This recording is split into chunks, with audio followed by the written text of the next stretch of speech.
supra, infra, intra. La fin de l'épisode 4 parlait de l'identité du jeune et de la façon dont il se connecte à Agatha et du rôle que joue Rio Vidal dans l'histoire, tout en étoffant le clan nouvellement formé. Bien le bonsoir, mesdames et messieurs.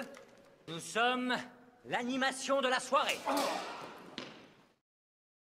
Les nombreuses sorcières ont passé cet épisode à se connaître un peu mieux après les événements du dernier épisode. La mort de Sharon a rapproché le clan. Cependant, chaque sorcière a ses propres secrets et sa propre histoire qui seront sûrement révélés au cours des prochaines semaines. Dans l'épisode 4, chaque sorcière en a révélé davantage sur ce qu'elle a vécu dans le passé, de la perte du fils d'Agatha et de son lien avec le personnage mystérieusement anonyme, à la vraie nature de Rio Vidal et aux allusions tragiques concernant Lilia et Jennifer. Les personnages ont approfondi le monde de la sorcellerie. Avec l'épisode 4, les indices soulevaient de plus grandes questions sur la série dans son ensemble, tout en explorant l'histoire familiale d'Alice. La deuxième épreuve de la route des sorcières était certes moins simple que la précédente, car plutôt que de préparer une potion qui sauverait les sorcières du poison, elles ont dû briser une malédiction qui pesait sur la famille d'Alice depuis des générations. Cette malédiction fut brisée d'une manière plus simple lorsque les sorcières chantèrent la version de la ballade de la route des sorcières enregistrée par Lorna Yu, la mère d'Alice. Cette chanson s'est révélée être un sort de protection contre la malédiction familiale qui ne perdrait jamais son pouvoir. La raison en est que la chanson sera à jamais chantée par quelqu'un, protégeant ainsi Alice et toutes les autres femmes survivantes de la famille Yu. Bien qu'il ne soit pas clairement expliqué pourquoi chanter la chanson de Lorna brise la malédiction d'Alice, les sorcières y parviennent et réussissent la deuxième épreuve de la route des sorcières. Sans aucun doute, le plus gros sujet de discussion dans l'épisode sera la dernière ligne de dialogue. Après un moment d'intimité qui s'appuie sur les théories romantiques entourant Rio Vidal, la sorcière verte dit au personnage principal « Ce garçon n'est pas le vôtre ». Ceci fait référence au jeune qui a été blessé par un éclat de verre. Les tendances protectrices auparavant masquées d'Agatha à l'égard du jeune sont apparues au moment où cela s'est produit, la conduisant à devenir de plus en plus angoissée à mesure que la possibilité de la mort du jeune augmentait.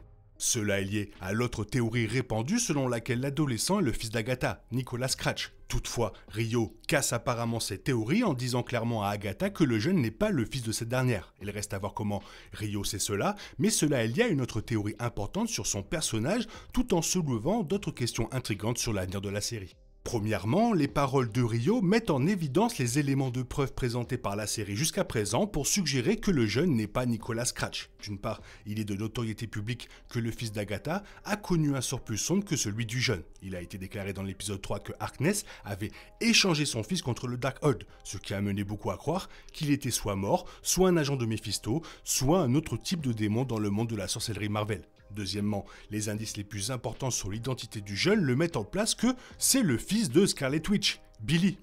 Son statut d'adolescent gay avec un petit ami correspond aux premières histoires de Billy Kaplan de Marvel Comics et le personnage a insisté sur le fait que de mauvaises choses lui sont arrivées quand il avait 13 ans, ce qui correspond à la chronologie de WandaVision. Enfin, il y a le sceau placé sur le jeune qui l'empêche de révéler son identité. Alors que l'épisode 4 révèle que cela aurait pu être placé par Agatha, il est plus que probable que cela ait été fait pour cacher le lien du jeune avec Scarlet Witch.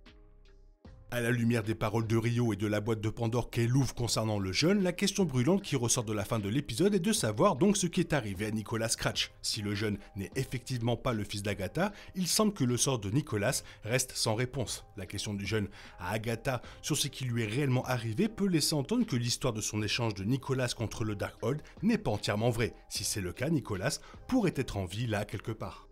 Toutefois, une allusion à la mort de Nicholas et il y a une théorie selon laquelle Rio Vidal est en fait la version MCU de la mort. Rio révèle dans l'épisode qu'elle a dû faire son travail d'une manière qui blesse quelqu'un qu'elle aimait, signifiant clairement Agatha. Si Nicholas mourait, le travail de Rio serait de le prendre, ce qui ferait souffrir Agatha.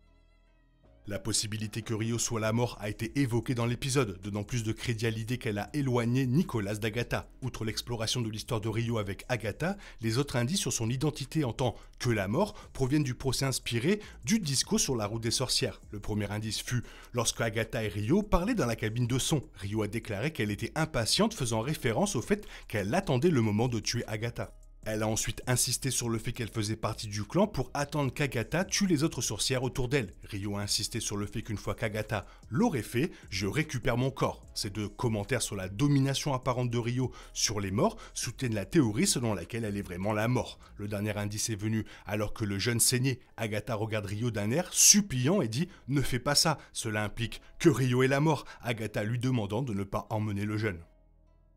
La dernière question soulevée par l'épisode est de savoir pourquoi Ryo Vidal est apparu sur la route des sorcières. Après la mort de Sharon, le clan se réunit pour trouver une nouvelle sorcière verte, qui se révèle finalement être Ryo. Plus tard dans l'épisode, Ryo donne un aperçu de la raison pour laquelle c'est elle qui est apparue. Le personnage déclare que ce n'était pas son choix et que la magie a emprunté le chemin de la moindre résistance et a emmené la candidate la plus appropriée pour rejoindre le clan d'Agatha sur la route des sorcières. La raison pour laquelle Ryo était le chemin de moindre résistance a également été révélée dans l'épisode 2. La liste de noms que Lilia a énumérés en utilisant sa divination a été donnée aux membres du clan d'Agatha, dont l'un était simplement un cœur noir. Dans l'épisode 1, Ryo a insisté sur le fait qu'elle avait un cœur noir qui bat pour Agatha. En tant que telle, elle était à l'origine censée faire partie du clan, plutôt que Sharon Davis. La force de la magie a dû corriger pour emmener Ryo sur la route des sorcières.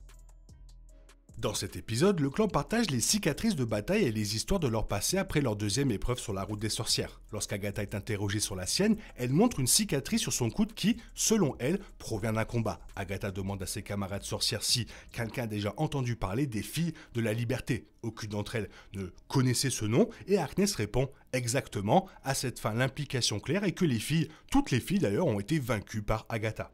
De plus, la cicatrice suggère qu'Agatha parle des filles de la liberté originelle de 1765, plutôt que de l'itération plus actuelle vue dans Marvel Comics. Plutôt que de proposer d'enseigner et de s'entraîner aux voies de la magie, Agatha du MCU s'est probablement retrouvée en conflit avec les filles originales et les a ensuite toutes tuées. Après tout, Agatha du MCU est beaucoup plus méchante et plus sombre que la version Harkness dans les bandes dessinées, qui est généralement un personnage beaucoup plus neutre dans l'ensemble.